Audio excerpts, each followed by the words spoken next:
All right. Welcome, everybody. We're going to continue to do that thing where we let everybody filter through. For those of you who have been with us for a while, different format this time because it's our first or our fireside chat format. So we're going to do, it's just Jeff and I are going to be on the screen for a little bit, and then we'll open it up to our more normal format as we go along. I just wanted to welcome everybody here. Anyone who's not been with us before, welcome to the, for anyone who's not been with us before, welcome to the Salon series. We've started the Salon series about a month and a half ago. So this is our sixth week. There's about 100 and something of us who have been going through this journey together. And I want to give you a little bit of overview on what return is. I'll give a little bit of structure on what we'll do today. And I want to make sure everyone who's on stay on, because at the end of our talk with Jeff, we're going to have a super interesting surprise. So let me get started. Return is something that started off actually about 10 years ago at the Esalen Institute. It's been a gathering of people from around the world, kind of defining new cultural movements. We've been working, this is our 20th gathering, our first one online. We call it Return a gathering point for the cultural creative. You know, generally we're kind of at this intersection point between like spiritual but not religious and counterculture revolutions and the internet and environmental movement, and revolutions in technology and fundamentalism, and you know, it's kind of major inflection point in culture. And so a lot of us have felt part of something much bigger for many years.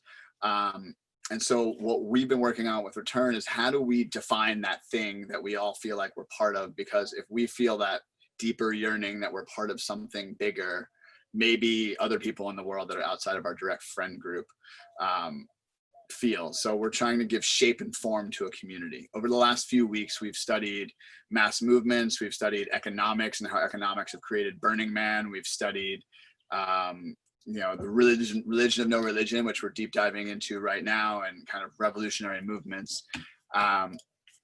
And, you know, we are kind of, this is a salon of sorts, and we're kind of a group of like founders and philosophers and healers and artists. And we're using our time together right now, which is a real privilege. And we're using that time to try to give shape to a feeling, give form to an emotion. And hopefully, you know, millions of other people in the world feel that same emotion that we feel. So this is kind of our creators salon, the people trying to write this new thing. So next I want to give a quick update for the people who've been with us, and then we'll talk about the religion of no religion and dive into the chat. Quick update, we've been working on this community thing, where we're trying to define our values as a community and define who we are, what we believe in. Monica, Andy, and Greg have been leading the charge. They've worked on this really great document where we've kind of like refined a lot of our shared values, a lot of our shared kind of thing. And we're trying to write this document to create a social experiment to see do other people outside of our friend group believe in the same stuff that we do. And so in the chat real quick, we're going to share the doc that they're working on and the link to the WhatsApp chat if people want to get involved with that. Probably one more week and that'll be ready for our social experiment, which is to recruit members to our community.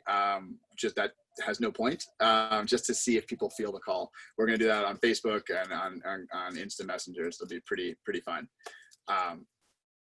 Usually this is the point where I ask, is that good for everybody? And everyone gives me thumbs ups, but because we're on the webinar format, I can't see anybody.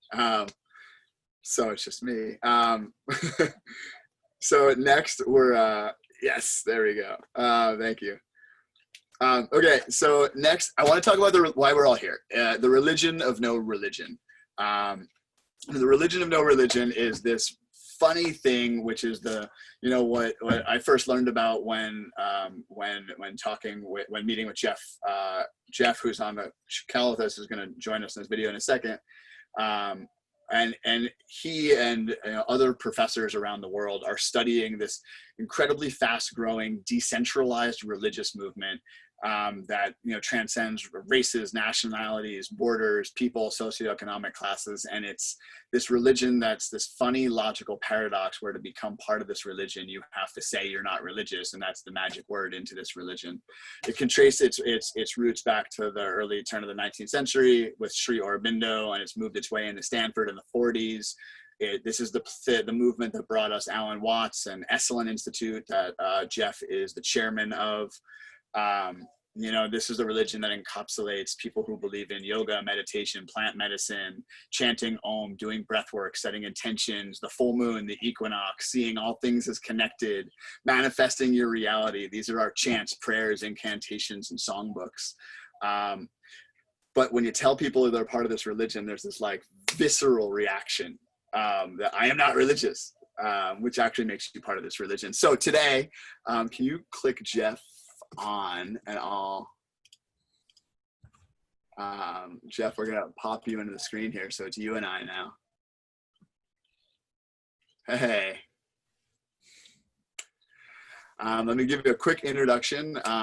This is Dr. Jeffrey Kripal, who I first met at the Esalen Institute, and who kind of clued me into this thing called spiritual but not religious, when he invited me to be part of a conference called Spiritual but Not Religious, which was all these academics from around the world who are studying this culture, this religious phenomenon, this religious movement. And I really realized that there was something bigger going on. Can you click over to his, can you throw his bio in the chat? Mm-hmm. So among other things, Jeff is we're throwing his bio in the chat. If you haven't looked him up yet, if you're new to our group, please check him out. And you don't see Jeff in the thing yet? Oh, okay. Jeff, can you talk, and we'll see if people see. Yeah, maybe I need to talk and you can see me now. Does that work? Yeah. All right. Okay. Jeff's the Newton Razor Chair of Philosophy and Religious Thought at Rice University. He's Department of Religion Chair for 8 years. He's an amazing author. He's recently written the book, The Flip, which a lot of you have read, and we've shared the BBC interview about The Flip. He's written a book called The Religion of No Religion, and he's been one of the more interesting people in my life. And we've put both of his bios in there. And can you go back to my notes real quick? My favorite thing is from your Wikipedia, where it says, your work includes the study of comparative erotics and ethics in the mystical literature, and the American counterculture translations of Asian religions, and the history of Western eroticism from Gnosticism to New Age religions. So, without further ado, welcome. Thank you, Zach. It's a pleasure to be here. Yeah, thanks for agreeing to be with us. So, are we all part of a religion that we refuse to admit? Well, I actually wouldn't say that. I would say everyone has a worldview. You know, everyone has a set of beliefs and values, whether they're implicit or explicit. And when a lot of people share values and share a worldview over many years and decades, that will develop into what historically we've called a religion.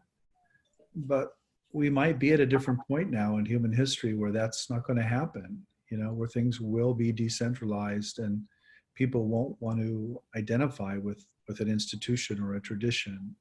And I think that's what you're seeing, particularly among people your age, who are just not affiliating. They're just refusing to affiliate with their family's faith or religious tradition for, I think, a lot of basically moral reasons. They see religion as a kind of form of intolerance, social intolerance, or dogmatism.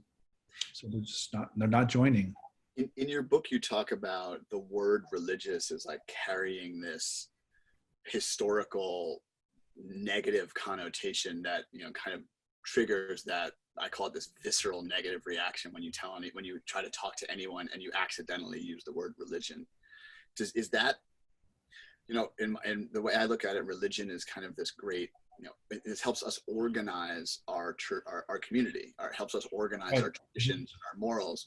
So did we lose something because we refuse to organize our our spirituality, if you may? Well, the word religion is actually very modern. You know, our ancestors who say lived in medieval Europe would have never, you know, they would have been born and raised and died within a 50-mile radius. They wouldn't have known. They didn't travel around the world. They didn't know anything about other cultures, and they just sort of assumed the truth of their own culture, which happened to be in most cases Roman Catholicism. Um, we live in a very different world where we interact with people who are not like us all the time, and you just get on the internet and you can see that the world's really complicated. So it's very hard to believe in any particular worldview right now. It's virtually impossible unless you're really good at locking the world out, which most of us are not very good at. So I think that all the negative connotations around the word religious or religion are really modern ones, Zach. They're really in the last couple hundred years, really since the rise of science and technology and the sort of cultural pluralism that we're all swimming in now. It feels like there's so, you know, before we really kind of dive into the specifics of this religion of no religion and your book, it feels like there's just like there's so many worldviews that it leaves me with nothing.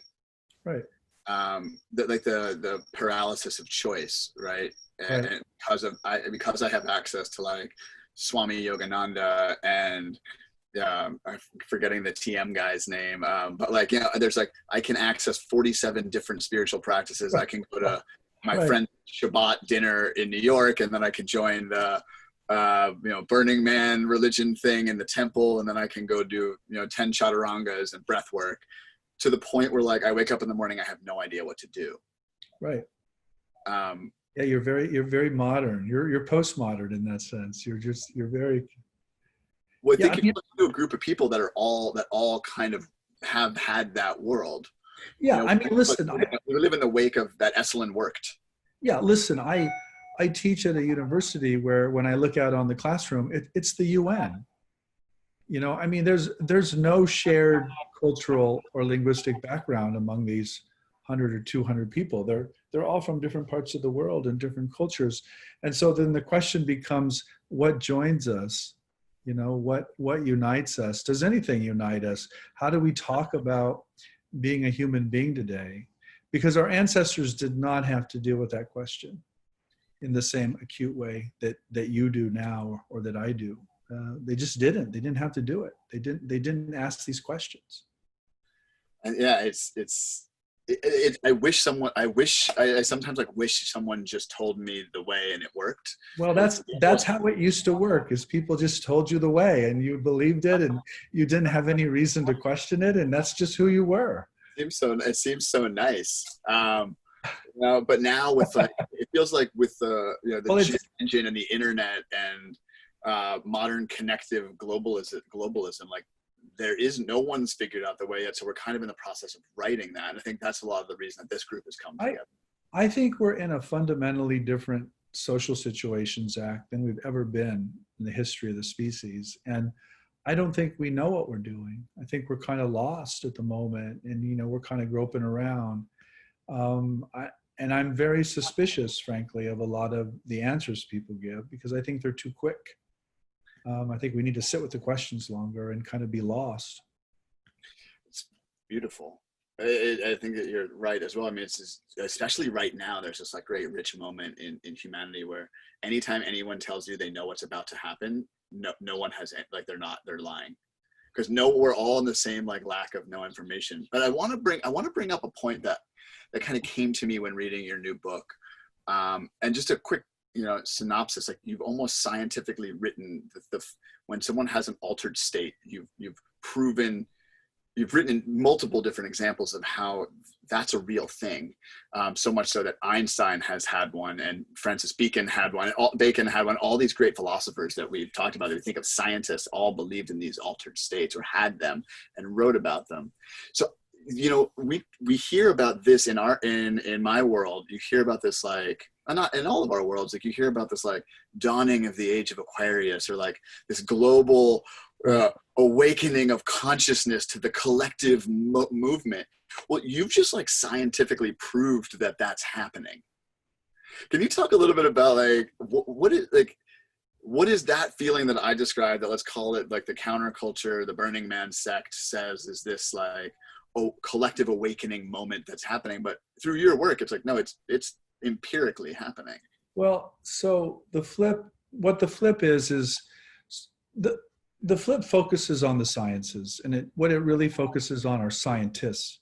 Scientists are human beings like you and me, and they talk one way when they're talking science, but they talk another way when they're human beings. And what the flip is most scientists are trained in this worldview that everything is ultimately material and that matter is fundamentally dead and mathematically organized, and you can explain everything ultimately with physics and chemistry and biology and all the way up. But at the end of the day, deep down, it's all dead, material particles or energy patterns shooting around.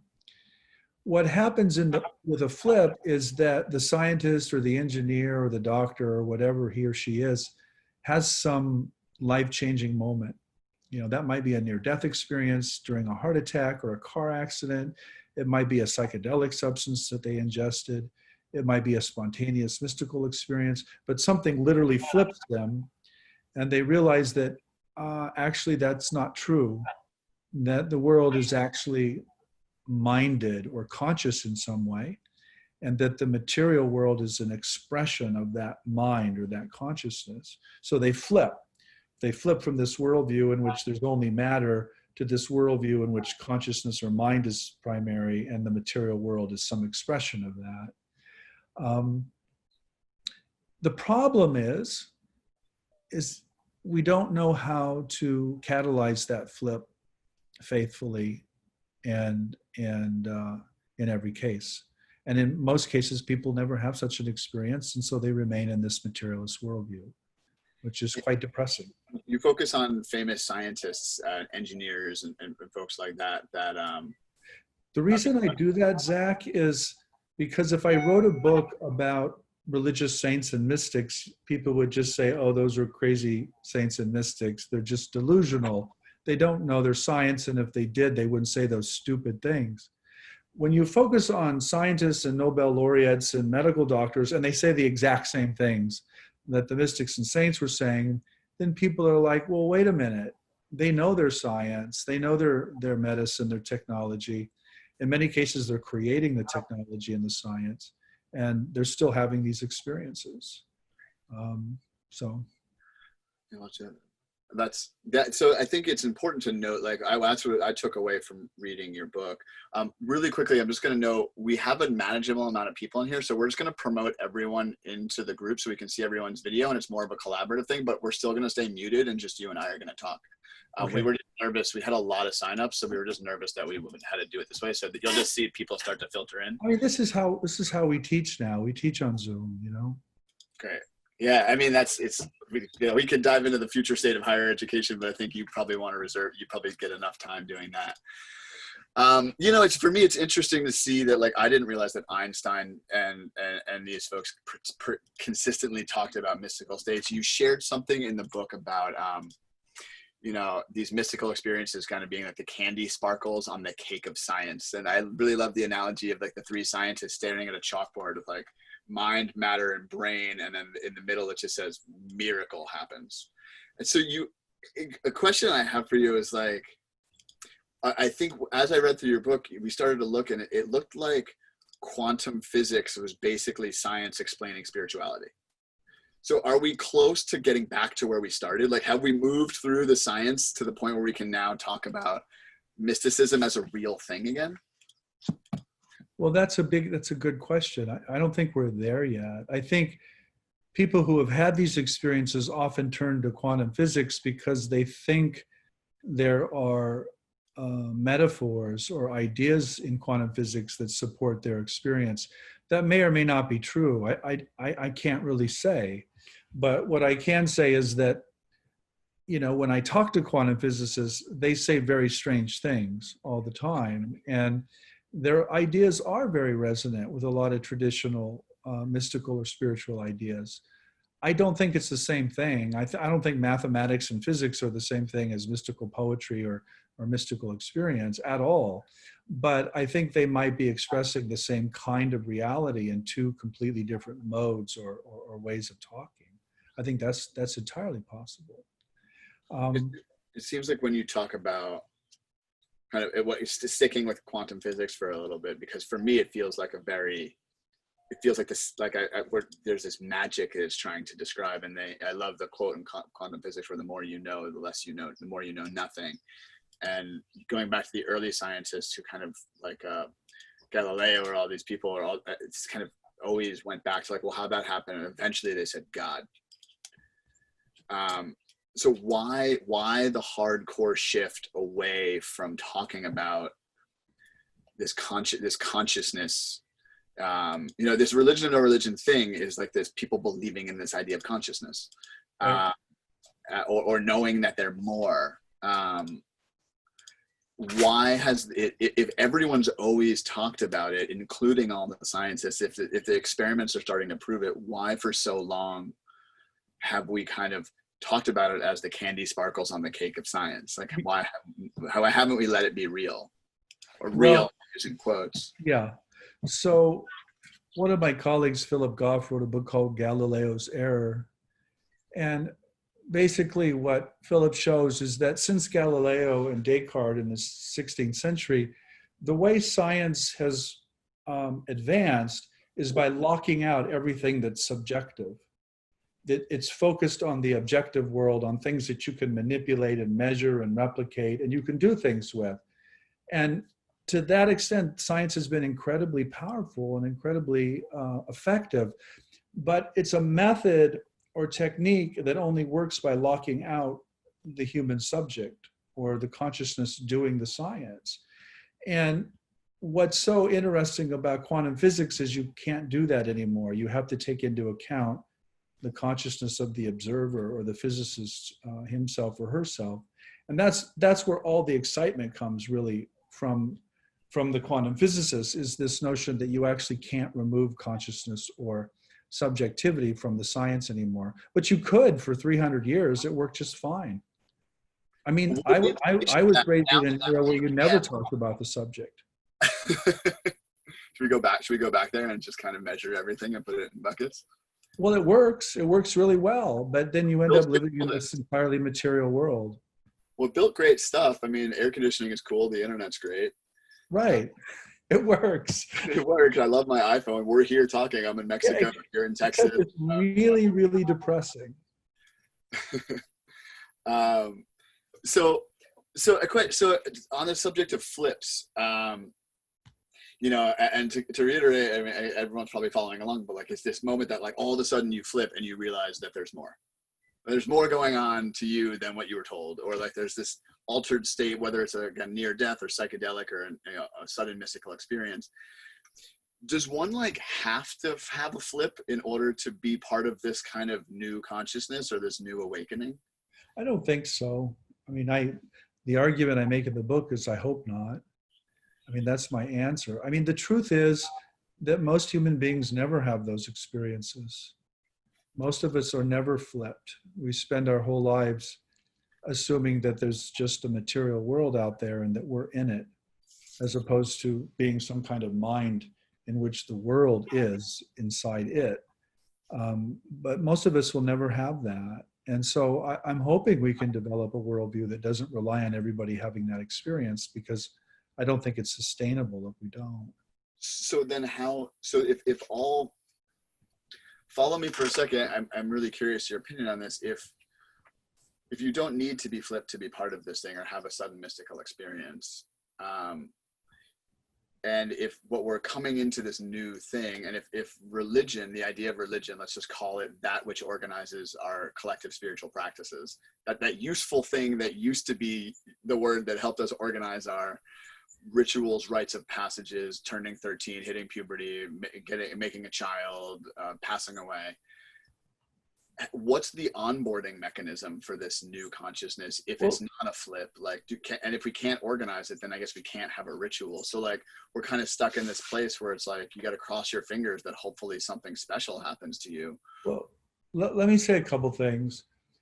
First of all, when Aldous Huxley imagined a new worldview in his last novel called Island, his way of flipping people was that every teenager who turned 13 was given a magic mushroom and was required to eat this mushroom, and that's what initiated the young people into this flipped worldview on this island called Pala. So he actually had a way to do this, at least at his novel. We can't do that yet legally or safely, so that's not going to work. The second thing I would say is, look, I grew up in a very old and very powerful worldview called Roman Catholicism. I've never met Jesus. I've never met the Virgin Mary. I've never met God. I've never been to heaven. I don't know. I haven't experienced any of it. And I believed it all because that's what I was told. That's how religion works. You know, you believe stuff you're told. And you're told stuff that presumably your ancestors really did experience. So today we don't grow up in that world. We don't think about purgatory and the Virgin Mary and the Trinity. We grow up in this scientific world and we're told that all there is matter and that consciousness is somehow a product of the brain, okay? There is not a shred of evidence for that, not one shred. You can talk to neuroscientists all you want or philosophers of mind. We have absolutely no way of explaining how you get this 3D movie we're all in from warm mush inside a skull. There is no way to get from A to Z that we know of. But the story we're told is that, of course, that's the case and that eventually we'll show that. It's essentially a promise, like, someday you'll die and you'll go to heaven and you'll meet Jesus. You know, it's the same kind of basic belief that we all are kind of initiated into to the extent we're educated into this scientific worldview. So what the flip is about, it basically is really what happens to a scientist or an engineer when that story ceases to work. What happens when they flip and they realize that story's not true. And what they realize, of course, is that their science works just fine in the news story, that the science never depended on this materialist worldview. And that's quite shocking to them, actually. But I think it's kind of the way forward here.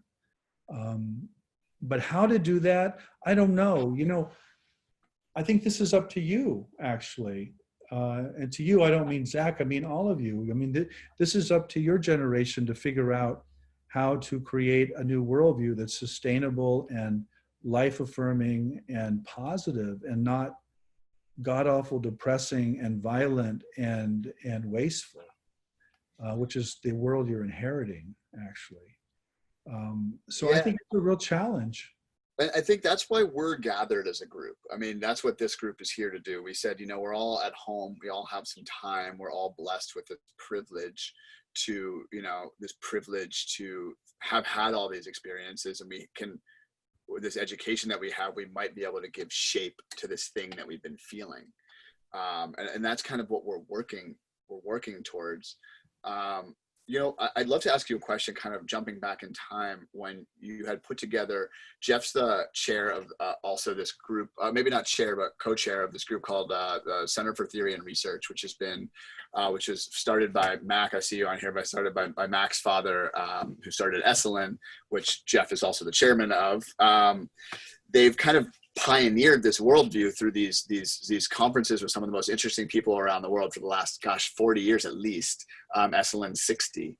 And Jeff had put together this conference called the Spiritual but Not Religious Conference. And it was all these professors and academics from around the world studying this. How big is this? Like, so can you put a number to like the collective awakening of Shakti or whatever that we're calling it, like scientifically, like how big is it? The problem with the spiritual but not religious is basically just a function of how sociologists give questionnaires. You know, they give questionnaires to people and they say, do you consider yourself spiritual? Yes or no. Do you consider yourself religious? Yes or no. And if you check the box that you consider yourself spiritual and you check the box that you don't consider yourself religious, well, then you're spiritual but not religious. So it's really a function of how sociologists think and organize things. it's also a phrase that has a lot of roots in previous cultural movements, including the Transcendentalists in Boston, and believe it or not, AA. AA was a huge influence on this spiritual but not religious movement. Today, about 30 to 40% of people under the age of 30 self-identify as spiritual but not religious. So it's a very, very large demographic. But here's the catch, Zach and Mac. Here's the catch. It doesn't necessarily have any content. You know, when someone says, like both of our daughters would describe themselves as spiritual but not religious. But if you ask that generation, or if I ask my college students, well, what is it you believe then? They would struggle, I think, to articulate it. Being spiritual but not religious is a kind of placeholder. It's a kind of moral protest against the religious institutions of their parents and grandparents. It defines itself in opposition of what it's not. It doesn't say anything about what it necessarily is. That is correct. Now, if you really dig down and you start asking these people, well, what is it you believe? You can actually come up with a number of descriptors. And they end up being things like reincarnation, some kind of monistic worldview, an appreciation of science, a belief in some kind of afterlife, although that's not really clear what it is. There is a set of beliefs that tend to aggregate around this, but it's much more of a placeholder or in opposition to what they don't want. So doesn't that then, following what you're saying, doesn't that just necessarily mean that it's its own religion? Like it's still, well, it's decentralized, but it's slowly organizing itself with a very similar worldview. Like generally, what we mean when we say something's a religion, Zach, is that it's been institutionalized. It has a ritual that is repeated over and over again. It has a myth or a story that's told over and over again. And these beliefs and these stories and these rituals are passed on from generation to generation, and they tend to develop. But they are always institutionalized and take on some kind of stable form that can survive the passing of the generations. I don't see that yet in this demographic we're talking about. And what's interesting about this demographic is it tends to shrink as you look at older and older generations. In other words, as people age and they marry and they have children, they tend to return to the religions of their parents and grandparents because they need a way to raise the kids and need something to pass on to them. So it's a real challenge. It's a real challenge. And you know, I think that the real question, so let me put it really personally. If you talk to my mother, for example, who's a very, very pious Roman Catholic, German Roman Catholic in Nebraska, she will tell you what she believes. And if you ask her why she believes it, she will give you some practical reason, like, well, this is a good way to live a life, or this is how you meet your spouse, or this is how you develop a community. Okay? So she has what we call a functionalist understanding of religion, which is really powerful. That's never worked for me. I've always wanted to know since I was a kid, but is it true? You know, is it real? Does it really reflect anything about reality outside this family and this part of southeastern Nebraska? And once you start asking those questions, then most of these religious systems begin to collapse or break down.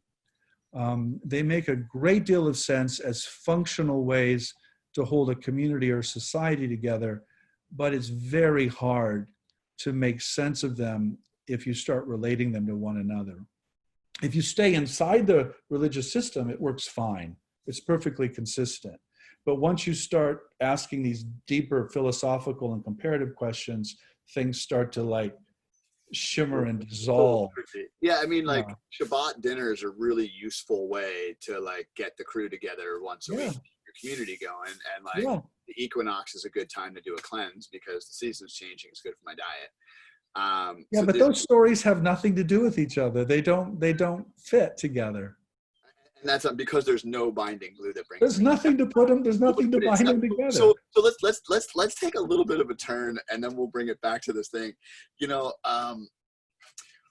I feel like I've been witnessing in my lifetime basically a return to Gnosticism. And for some reason, every time a major political or religious revolution happens over antiquity, the Gnostics, who are the people who come to experience the universe from their own self-discovery or own, the knowledge. What does Gnosticism mean? It's like the knowledge of God through one's experience of their own heart. Whenever there's a major revolution, they just go and slaughter all the Gnostics because some reason they're the most dangerous. Why is that? And why are the Gnostics so dangerous? And are we witnessing a return to Gnosticism? Okay, well that's a very nerdy question, Zach. Are you I'm sure you sorry. want me to? You sure you want me to answer it? I'm a nerd. I hide behind this long hair, but I'm a nerd at heart. So my department actually at Rice is one of the centers of the study of early Christian Gnosticism, and so Gnosticism is this name we give to particular kinds of Christians and Jews and pagans in the ancient world who emphasized gnosis, which is the Greek word for knowledge. Like instead of knowing something, they know something, right? It's the same root actually. It's in Greek, and it means immediate or direct knowledge, essentially of the divinity of one's own soul. And the sense is that one was a divine being trapped in a material world, and you could turn to these particular texts or savior figures for this correct knowledge on how to get out of this fucked up world, basically. And so the Gnostics were these people who claimed some kind of direct mystical knowledge, and they were very much against the churches, the institutional organized churches, because they thought they were lost and they were preaching a false kind of worldview. Those Gnostic Christians were essentially suppressed and ignored and sometimes persecuted by the Orthodox Christians, and they just kind of wilted away. And they kind of surface at different points in Western history and different heresies, but they never really regained any kind of social or public place. It's like interesting. The word heresy means choice. Heresy means choice. It means choice. So if you are choosing your religious worldview, you are by definition a heretic in the traditional terms of the Christian tradition. And so what Orthodox belief was correct. Orthodox means it's like you go to the orthodontist. You go to the orthodontist to straighten your teeth, and orthodoxy means correct or straight belief. So Orthodox Christianity was about believing the straight and right and true things, and heresis or heresy was about choosing whatever you wanted to believe and, of course, believing the wrong things. And that kind of held Christendom together for 1,500 years until it started to come apart at the seams in the 16th century, and it's been coming apart ever since. And so we've sort of inherited that long cultural tradition of coming apart at the seams, as it were. So we're seeing this, it feels, everyone that I talk to in this worldview, it seems like, oh, well, we're not discovering anything new. We're remembering that which is the most ancient. And it feels like this kind of return to Gnosticism, or to return to the thing that the religious organizations that we kind of are running away from feared the most is what we're seeing. Yeah, I wouldn't agree with that, Zach. I think we're in a really new place. I mean, I think people do turn to ancient sources for inspiration and sometimes recognize themselves in them. But I think the situation we're in today is so fundamentally new. The ancient Gnostics didn't know anything about the rest of the world. They didn't know anything about modern cosmology or physics, or they didn't even know what the sun was. You know, so Basically, no one has any idea of how to deal with what we're dealing with right now. And the no. best people who know how to deal with right now is probably us. Yeah, I would say so. Religiously or spiritually speaking, we've been in a COVID crisis for about 2 centuries now. There is no map for this. There is no playbook. Well, Jeff, I think, here's my thought. I mean, I think there is a map. I mean, I am hugely inspired by Aldous Huxley's Island. We had a long discussion about that book with this group last week. I've twice Oh, now in that's the last cool. 2 That's years, I've great. twice now in the last 2 years become really, really close to optioning the film and TV rights for Island. But they're asking just an incredible amount of money for how well his other books did, in my opinion, as movies. So we're working on that. And, I think, I want to know when I'm supposed to do ayahuasca. I want to know what I should do to become a man when I hit puberty. I want to know how to consummate a relationship that's a partnership, and I want to know how to dissolve it well. I want to know what to say to my grandmother before she passes. And I want to, and all of the traditions that I've practiced have little bits of that. And us in this group, we're so lucky that we get to like try out all these little parts and put them to practice. But most people don't get that benefit that we do to like try out all this stuff and go pray in the temple at Burning Man and go sit zazen with the Zen Buddhists. And so for us that have had the benefit of doing that, I think a little bit of organization would be helpful, and I think, using, I want to have a story. I feel like we have one, but we just almost can't touch it. So like, is it impossible to organize the thing that is itself a reaction against organization? Well, I think you have to move beyond reaction and move to something positive and constructive, right? You can't just say negative things. You have to get to a point where you're saying something positive and something you want to live in. Once the old story breaks down, you've got to come up with a new story, because none of us can live without story. We have to live inside a story. The question is, which story are we going to live in? And there's a lot of good things here. Historically, the religions have been pretty violent to one another. And once you surrender any kind of direct religious affiliation, it no longer makes sense to be violent towards other religious people. It just becomes silly or illogical. So I think letting go of religious identification is often a good positive thing. I just think it also comes with real challenges that we have to face up to and we have to address as well. Talk to me a little bit about, toward the end of your book, you talk about the reaction to this awakening, to this turn towards fundamentalism. Yeah.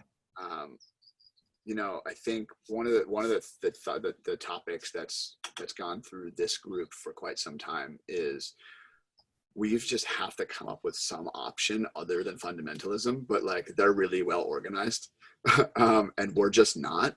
So how, what is the other side of the coin of this awakening? Yeah. So there's a section in the last chapter called How Not to Make Fundamentalism Stronger. And the answer is directed primarily at my colleagues in higher education, which tends to be controlled by very, very secular, anti-religious people who keep wanting to push some worldview in which there is no soul or spirit, and any kind of religious or spiritual ideas are mocked or made fun of. And what I point out in the book is that if that's what the public hears, they're going to reject that, and they're going to turn very strongly back to some really conservative literalism religion, because human beings can't live in a meaningless, depressing world. And that's essentially what you're giving them with this pure secularism or this anti-religious message. And so the way to not make fundamentalism stronger is not to keep pushing a strict materialism or secularism down people's throats. It's to affirm whatever their spiritual or religious worldview happens to be, and move towards some larger worldview or culture that can take all of that in and can kind of create a kind of meta view of all of it. I think that would be a much more positive response. And I think fundamentalism would not disappear, but I think it would get a lot less stronger than it is at the moment. I mean, fundamentalism is strong and works because it gives people clear answers, you know, and it builds really high walls that are really thick. And if you build high walls and make them really thick, then your parking lots will be full. People will come to your church. They want to be part of this certain worldview. But if you make your walls very, very low and very, very thin, then it's not at all clear why they should belong to this institution and not this one over here, or this one over here, or this one over here. And so your parking lots are going to be very small. And that's what, I mean, to get nerdy on you for a moment, that's what we call the bridge bonding dilemma in the sociology of religion. Every community has to make a choice about whether to invest in bonding or bridging. If you invest in bonding, like fundamentalism, you're going to have a really tight-knit community and worldview, and you're going to have to build bigger parking lots. If, on the other hand, you invest, but you're going to have a very hard time talking to other communities and other traditions. That's going to create social intolerance and social tension, because each community will be this tight-knit thing that can't actually bridge over to all these other sub-communities. If, on the other hand, you are a community that invests in bridging, then you can bridge and you can connect to every other tradition or community you want to, but you're going to have a hard time bonding your people together. And so what different traditions do is they either invest heavily in bonding or they invest heavily in bridging. And some, of course, try to do both. But that's why you see this big spectrum of success rates among these traditions. That's I mean, when we spoke earlier, I mean, that's what seems like we with our group also chatted earlier about, like, there's these fundamentalist movements, let's call them, like, let's encapsulate them in like the MAGA movements or the Third Reich, or these like crazy like fundamentalist movements, and they are able to build such tight communities, and then they're the minority, but somehow they take power because all the other people against them don't have anything to bond them together. So right. How do you take this expansive, as Michael Murphy and you have put it before, this global panentheism, this worldview that's pervasive, that's fully bonded because we're all global? How do you create that bond? Right. That's what we're working on. That's what we're working on. I think in this group, and one of the things I want to chat for a little bit, because I know we're gonna run out of official time in a few minutes. We're gonna keep running over, so if it's okay with people. But before we go, I want to give us two quick little recaps right on that topic that we just landed on. How do we bond this group together? And so we look at group bonding experiences in two different ways: religious communities and secular states. And the great community that came together in the last few hundred years was America, which is both a religious community and a secular state, separated but working to each other. So for the last 2 weeks, we've had a group working on our secular beliefs, our secular values, our Declaration of Independence, or our Constitution, if you may. And so that was the document we originally put in the chat, and we're going to continue to run that experiment. We're going to continue to run this experiment of, can we bond this global worldview in a secular way? I sent around this John Oliver piece. Raise of hands, who watched the John Oliver piece? Anybody watched it? Okay, a few hands. Where John Oliver, it's hilarious. And so what we did after watching the John Oliver piece and looking at this kind of like religion of no religion stuff, Greg over here just, I'm gonna bring you in a little bit. Greg threw some, I'm going to share our screen right now. We ran a little experiment and we said, if we showed the state of Texas and the United States government that we did religious things, but we weren't really a religion, would they accept us as a religion?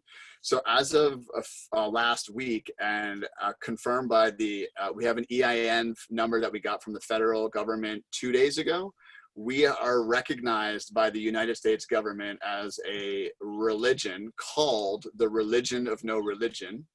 And we fulfill the duties of a religion by having a worldview, which we've just talked about. And we meet every Thursday on Zoom on the internet, which is another filing that we need to be required.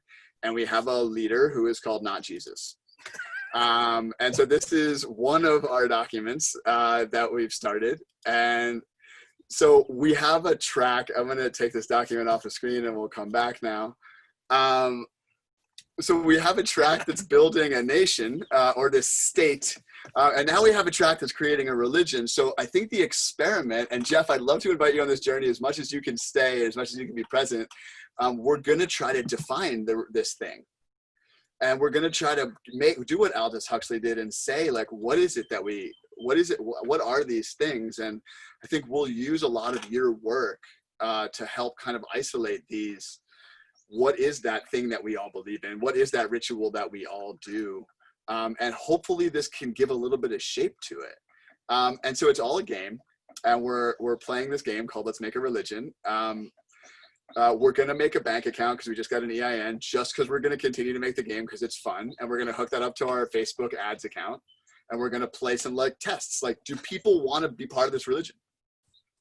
Like, and when we did all the posts to market the session that we're doing right now, the response was incredible. I put a question box on Instagram, like, are you part of the Religion of No Religion? And I'll share soon the things that we got back because everyone said yes.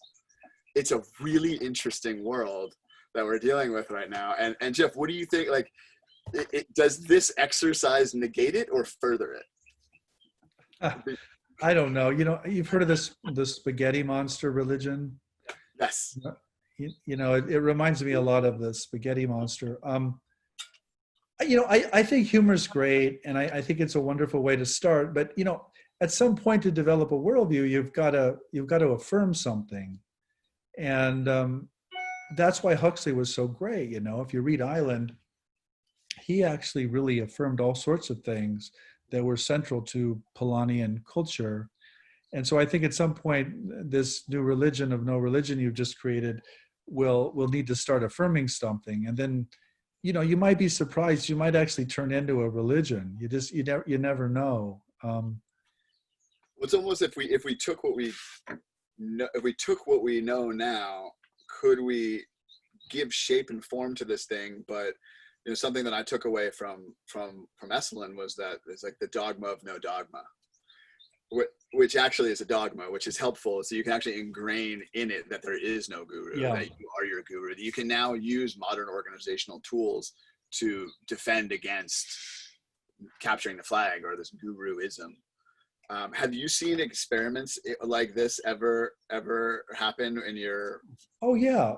I mean, if you look at, for example, the Unitarians, or you look at some of the liberal Quaker communities, they profess and inhabit worldviews very, very similar to this. Not the same, but very similar. And you know, the Quakers, I always, you know, it's always amazing to me. I read a lot of history because I have to in my work. And if you read 19th century or 18th century American history, it gets pretty awful. It's extremely racist and slavery is everywhere. But there's one religious tradition that's always standing up for the right thing in those moments, and it's always the Quakers. There's something about the Quakers that is really just quite amazing historically. And so I do think that this religion of no religion has a really profound ethics or radical politics to it. But I think it takes a while to see what that is. But I don't think it's new, Zach. I mean, I don't think that part of it's new. I think if you look at the Transcendentalists in Boston, or you look at the Unitarians, or you look at the Quakers, there are really progressive, liberal, inclusive communities that have tried their best to do this.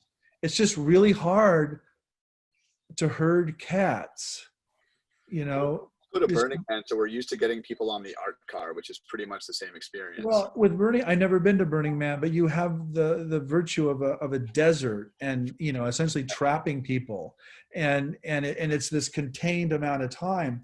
It's a different process when you're talking about sustaining a worldview over a lifetime and then over generations and passing that on from generation to generation. That's a very, very different challenge. Yeah, I mean, it's. I think Huxley led the way. I think your work over the last few decades has also really led the way. The book, I have to reiterate this again. You can tell people on text message and email enough times. You have to read Jeff's new book, The Flip. It's awesome. You know, there's this one like it's like someone wrote the book that you've been trying to feel this thing that's going on around you for a long time, and so I have to reiterate that. And I think we could take a crack at it and just as play, you know, if it's just fun and it feels good and we're just playing with it, then maybe other people will feel good with us. Because at the end of the day, I think this whole group here, we just want to feel, we know we're part of something. I think, you know, again, I live in an intellectual world, but I think the best intellectuals are playing. You know, Absolutely. I mean, people often ask me if I think I'm right, and I'm like, I don't care if I'm right. I really don't know. But that's not the point. The point isn't to be right about everything. The point is to keep offering ideas and movements and just see where they go and see if people pick them up. And okay, that doesn't work. Let's try this over here. Let's try this over here. So I think there really is something to this notion of play. And if there's one form of transcendence, I think our culture is really, really good at, and by our culture, I mean our secular American culture, it's humor. You know, I think we're really, really good at comedy. And I think comedy is a form of transcendence because when you laugh at something, you're no longer it, right? You can't laugh at something that you take entirely seriously or that you totally identify with. So when you start to make fun of something, you're moving out of it. The challenge is when you've made fun of everything, what is it that you identify with now? You know, who are you when you're not making fun of someone or something? And I think that's really kind of what I'm trying to ask people is what is this new worldview that wants to develop, and what is it going to look like, and how are we going to sustain it? And I mean, because I'm really worried about this. I don't think the worldviews of my parents and grandparents work.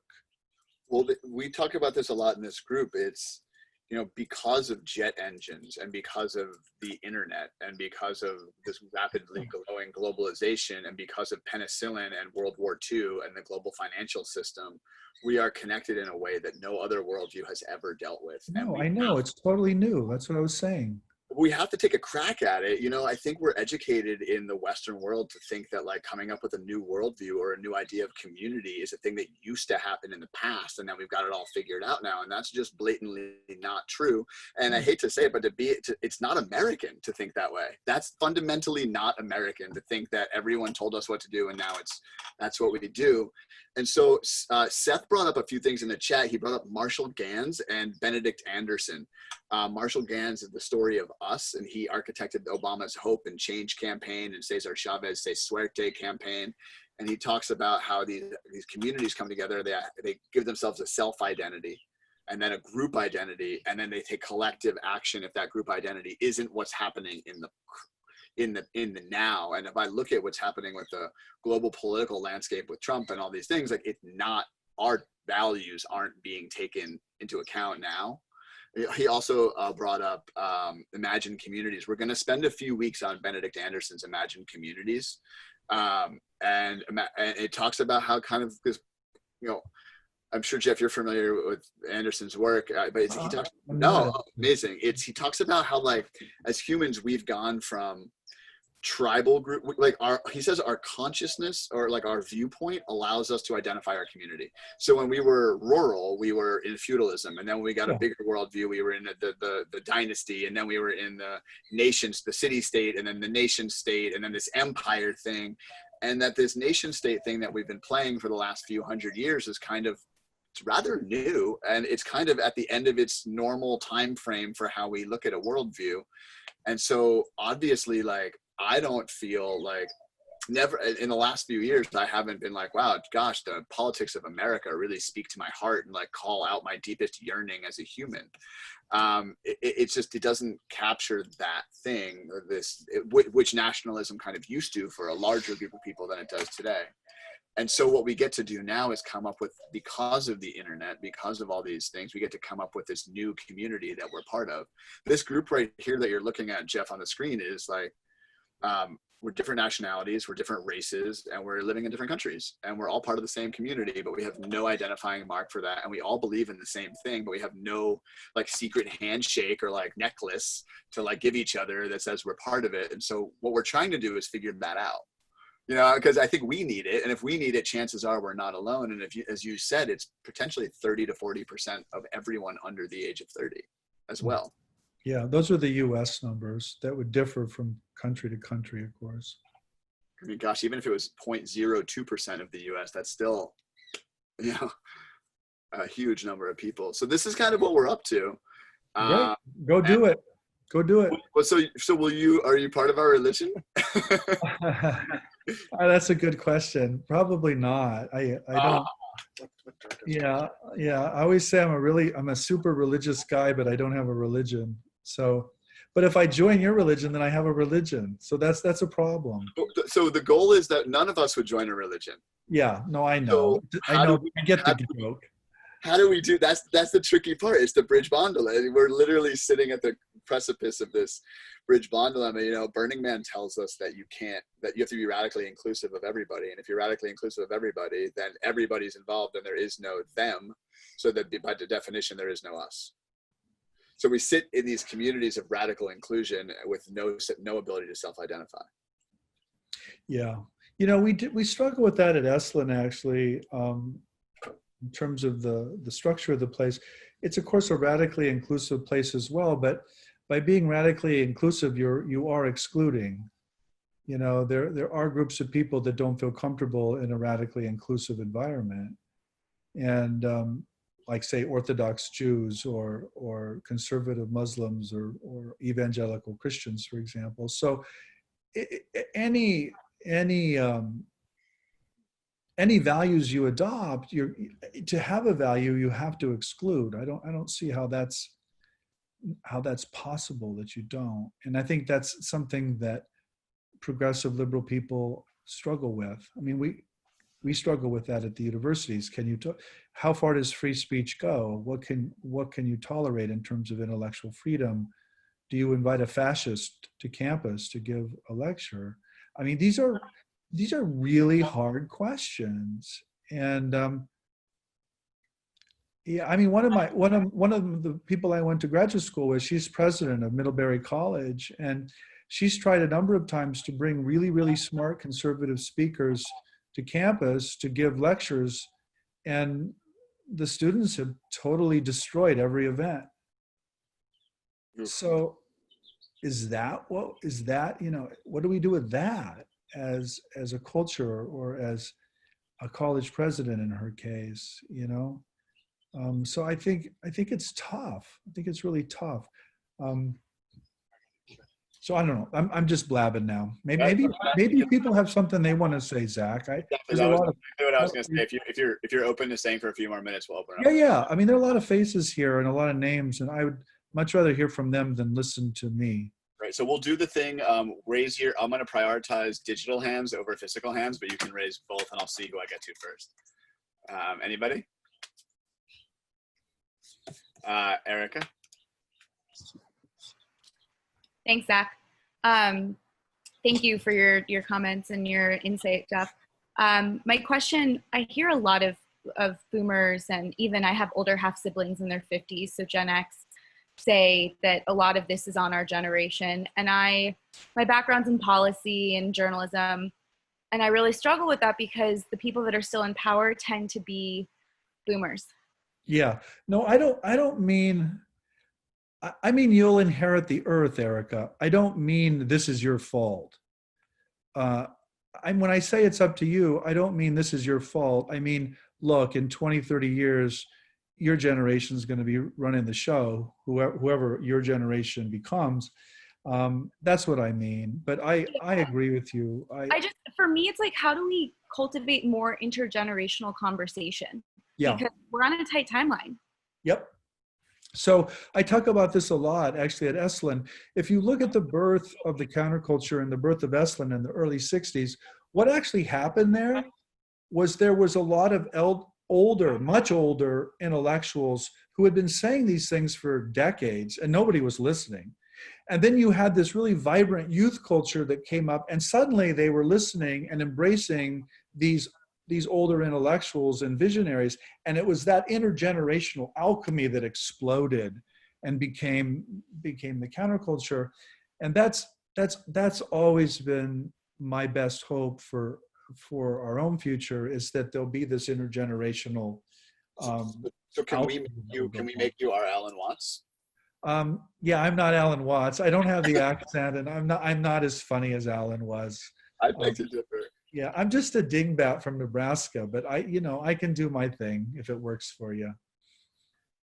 But yeah, Erica, I'm with you. I agree with you. It has to be intergenerational. And unfortunately, the people in power, as you say, they're actually not even boomers. They're a little before that in some cases. I won't go into our leadership. I will just say really nasty, awful things, and I'll get angry. So. Okay. Does anybody else have a question? Mac Murphy, we'll unmute you. Hello. Hey, Mac. Hello, Jeff. Good to see you. Yeah, likewise. I remember you telling me once upon a time about your initial mystical experience that took place in India. Yeah. And I think it'd be interesting for you to share that with the group, especially after talking about like your research and perspectives and Flip and the kind of mystical experiences of these scientists. And you come from this, Roman Catholic background, and then having this, like, one question is, what initiated you into this meta exploration of yours into comparative religion and mysticism and science, and also I'd like you to like share that, that experience I'm talking about. Yeah, I know, of course. Yeah, I know it well. That's a big question. So I get asked that a lot, not about that experience, but whether I've ever had one of these. So when I was young, many, many moons ago, I grew up in the 70s, actually, in high school. And when I was a very young teenager, I became super, super pious. And I also became deeply anorexic. And this was before we even had the word anorexia. Karen Carpenter hadn't died yet. We didn't even know what it was. But it was all tied to a really profound kind of religious quest. And I wanted to be a monk.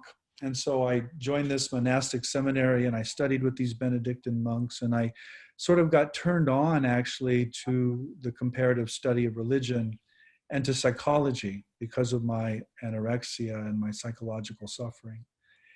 And what struck me was how seriously these monks took other religions. And I became really enamored of the way human sexuality and religious vocation were linked. I was living in a Catholic seminary, and virtually all of the guys there were gay. This was in the early 80s.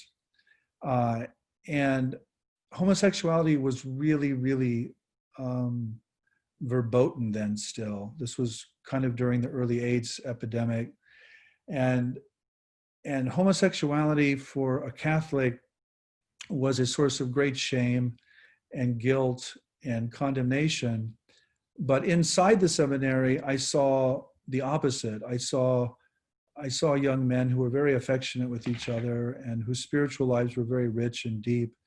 And I was really kind of blown away by that as a young kid from Nebraska. And so I became really intrigued by this link between sexual orientation and religious vocation or experience. And that's actually what took me to India, because I really became interested in these tantric traditions and how they handled this link between sexuality and religious experience. They handled it very differently.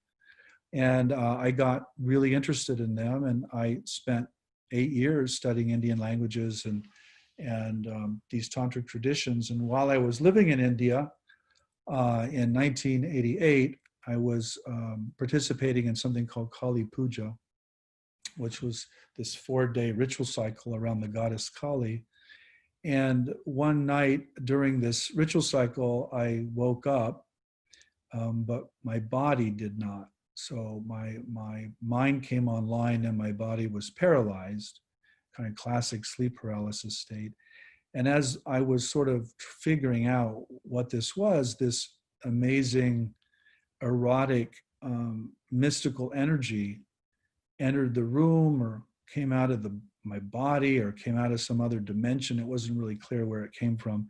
And it started to manipulate me, basically. It was moving all through my body, and I was having all these wild states. And it eventually, it was conscious. It knew what it was doing. And I thought I was dying, actually. I thought I had gotten too close to the wall socket and was being electrocuted. Then I thought maybe I was having a heart attack.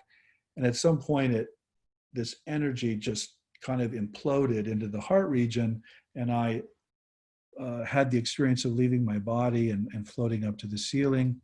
And I eventually came out of that and came back into my body. And it was just like my whole body and mind was abuzz with this Shakti, this energy that was encoded with ideas and words and all kinds of things that I couldn't express then. How old was I? I was 26 at that point. And so really, ever since then, I've sort of lived my life trying to express whatever that was. And it really makes me deeply sympathetic to people who have out-of-body experiences, near-death experiences, alien abduction experiences, flips, whatever you want to call it. I can somehow often relate what they're talking about to what happened that night. And it really changed me, Mac. I thought of religious experience in very reductive terms before that. And after that, I was still fascinated by sexuality and gender, but it was just part of the picture, after that. So that's the story. There's a lot more to it, folks. I'm not telling you any secrets. I've written about all this stuff at great length.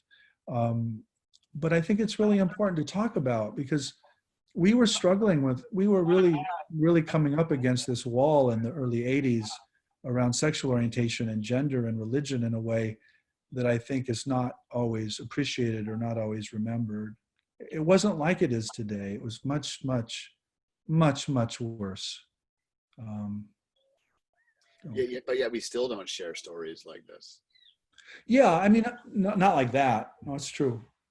I share almost everything about my life publicly, and I've had a similar but different experience that I almost never talk about. It just doesn't come up. I never even think to share it. Like I just, it's not on the tip of my tongue. Well, like Zach, take Huxley again. What do we all read in high school? Yeah. Brave New World. His most depressing dystopian novel. It's a horrific view of human nature. He wrote Island to say wait, stop. No, I figured it out. Don't look at Brave New World. This is what we should do. And nobody did. How many of us read Island in high school? Yeah, we read Doors of Perception. We read Brave New World, but his pièce de résistance, his life's work, is this book Island, and no one ever touches it because it's a story. Because it's positive. It's positive, yeah. It's like instead we're looking at 1984 and all these Orwellian dystopian failures. It's really interesting how.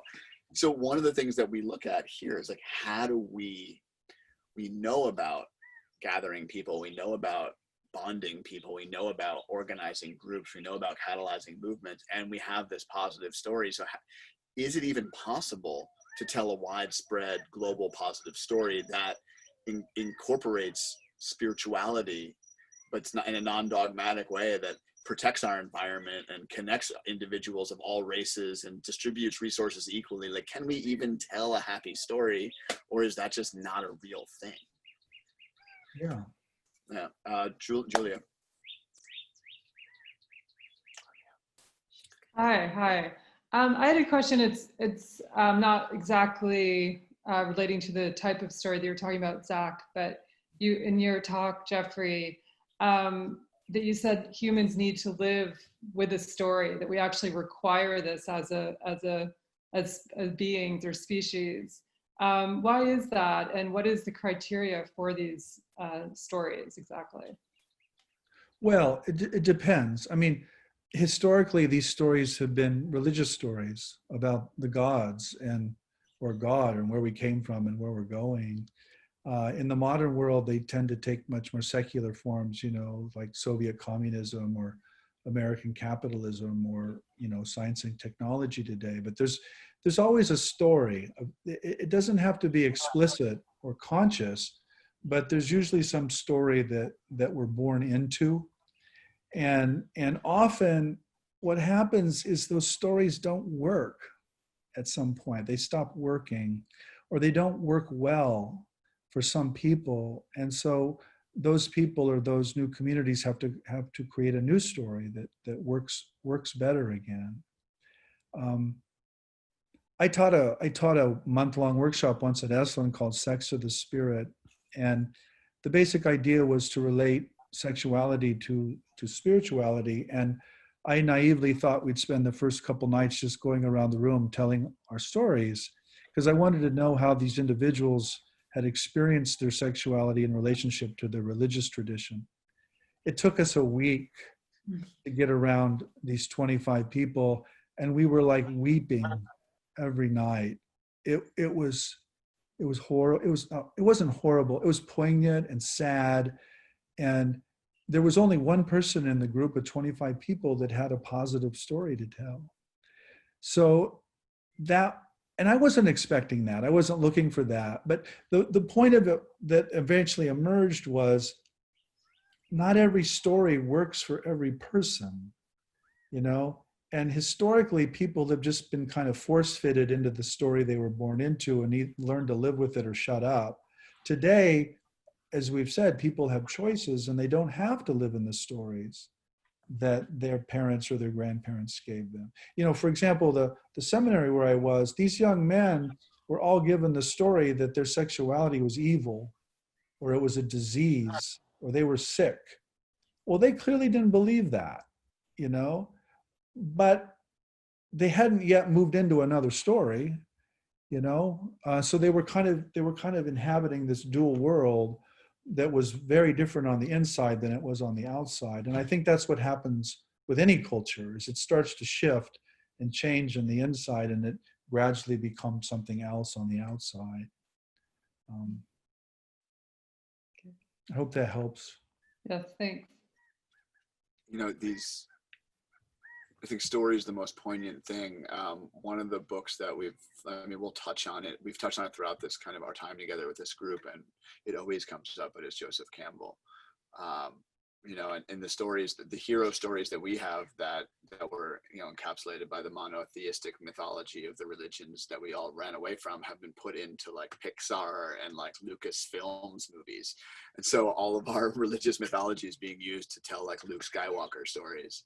So I wonder, are we looking for another hero story, or is there something more, pluralistic? It's almost like in the individual human potential movement of that came before us, that we've inherited, that was very individualistic, and now we're almost looking at this like collective potential movement. Is there a collective hero story? I think the thing that's going to really challenge us now is ecological crisis or collapse. And I don't think ecological crisis can be addressed with hero myths. I don't think macho men are going to save us from an environmental crisis. I think the solutions are going to have to be much more social and communal and we-oriented. I'm not even sure we have the capacity to even think about environmental crisis, because all of our solutions tend to be short-term political solutions or economic solutions. They're not long-term ecological solutions. And so I suspect our myths will change, accordingly. That's my guess. The example I always give, Zach, and not so much on the ecological thing, but I'm obsessed with UFOs. I'm a big UFO guy, and most UFO movies of the last 40 years have been Cold War myths. It's been about evil aliens invading our great country. It's a Cold War myth. And with a movie like Arrival, you fundamentally break with that Cold War myth and you enter some other kind of story that's about communion and is about being vulnerable to the other and is about communication. If you watch the movie, the military plays a big role in the movie, but they don't do anything. They hold back. And the person who's the hero of the story is a woman who basically opens herself up to this alien presence and learns how to translate what they are trying to communicate. It's not about an invasion. It's not about an evil force from some other world. It's about this alien presence from our own future that is trying to tell us something, and we don't yet have the capacity to listen and to learn. And so I think you can see in a film like that, this story kind of shifting and moving in a different direction, I 100% agree with you. It's almost like, and we'll get this wrapped up because I want to be cognizant of your time. We're already a bit over, but yeah. Delilah, I think we see this story as being very good for the planet, very good for people, and very feminine and very communal. And it's interesting to watch it come together. Like with these tools that have connected all of us, we're adolescent in the use of these tools. We're adolescent in the use of connecting with communities around the world. We're adolescent learning how to use social digital forums with 3 billion people, and then we're learning. And so I think we're this transient generation that grew up, that remembers what it's like before technology and are fluent in technology. So I think it's our job to write the stories. I wanna read one quote that I love from your book, and then I wanna wrap up. It's the last chapter. You said, "I believe that the liberal politicians and intellectuals have failed on the political or public level because they have either dismissed or not taken seriously enough the spiritual yearnings of their fellow human beings. They have not really engaged religion. They have accordingly operated with a grossly inadequate anthropology. That is, with a model of the human that is not broad or deep enough." And I think that summarizes the problem more than I've ever heard it written. And I think as we start to look at ourselves as spiritual beings as well as secular beings, and recognize that the separation of church and state wasn't to protect the state, but was to protect the church and to protect the spirituality of humans, and that we are all spiritual beings. We're here in this group. I really am really grateful for you joining us. And we're going to take a crack at trying to define some of this stuff and write some of it. And we'd love to have you as a resource, and we'd love to have your participation as much as you want to participate. No, I'd be happy. I think it's great. I hope you do it. And you know how to find me. That's directed for the group. Jeff, thank you very much. One last question for you as we get off of here, and thank you to Zach and Monica and everybody here for being here. What directive would you give all of us? You got a captive audience to do tonight, to do tomorrow, to do this week, this month. What would you say? It's going to sound nerdy, but the answer is read. Yeah. That's what we're trying to do here. Just read, just keep reading, read everything. And because people who read change. And I really believe that. I think we vastly underestimate the power of reading and writing ourselves anew. So that would be my advice. It's our greatest It's our greatest remote technology. I keep joking with my dean. I say, you know, the humanities are perfectly set up for the COVID crisis. We have this amazing remote technology called the book. You know, the person who wrote the book does not need to be present to be teaching. The person doesn't even need to be alive, and the person will still teach with this magical thing called the book. So I really believe that. I think there's really something amazing about that we just totally underestimate. Jeff, it's hard to get people to read nowadays, but it's I know. That's what I know. It's become countercultural, though. I have to like photocopy. I have to like take an iPhone photo of the page in the book that I want people to read, and then Right. a sentence, and then send them a WhatsApp, an email, and a text message to remind them to read that sentence. Yeah.